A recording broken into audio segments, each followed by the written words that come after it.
Ang Digmaang Pilipino-Amerikano, taong 1899 hanggang 1902. Isang mahalaga at masakit na bahagi ng kasaysayan. Ano ang Digmaang Pilipino-Amerikano?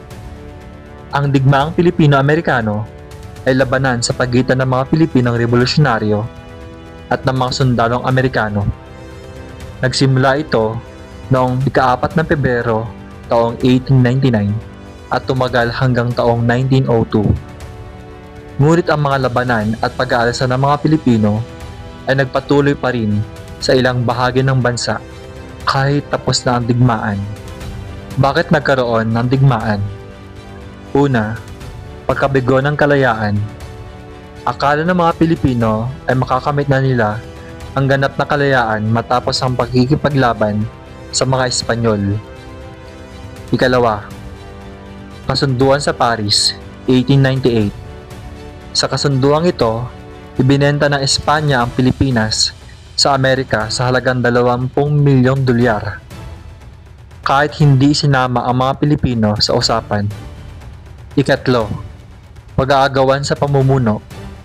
Itinatag ni Emilio Aguinaldo ang unang Republika ng Pilipinas, ngunit hindi ito kinilala ng Amerika. Paano nagsimula ang labanan? Noong ika-4 ng Pebrero taong 1899, isang Pilipinong sundalo ang nabaril ng isang Amerikanong sundalo sa San Juan. Dahil dito, lumala ang tensyon at opisyal na nagsimula ang digmaan. Sino-sino ang mga pangunahing tauhan? Emilio Aguinaldo, Pangulo ng Unang Republika ng Pilipinas, pinuno ng mga Pilipinong revolusyonaryo. General Arthur MacArthur, ama ni Douglas MacArthur, isa sa mga lider ng sundalong Amerikano. Apolinario Mabini, tagapayo ng Aguinaldo, tinaguri ang utak ng revolusyon. Ano ang naging epekto ng digmaan? Tinatayang 200,000 hanggang 500,000 Filipino ang namatay. Karamihan ay sibilyan. Maraming bayan ang sinunog at winasak.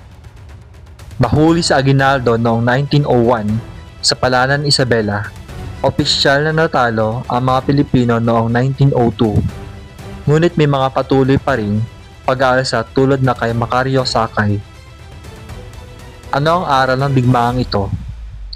Ipinakita ng mga Pilipino ang kanilang tapang at pagmamahal sa bayan. Mahalaga ang kalayaan at hindi ito madaling makamtan. Hanggang ngayon, ang diwa ng laban para sa kasarinlan ay patuloy nating ipinagdiriwang at pinapahalagahan.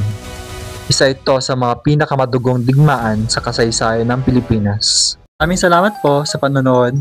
Huwag kalilimutang i-like ang video at mag-subscribe sa ating YouTube channel. Thank you!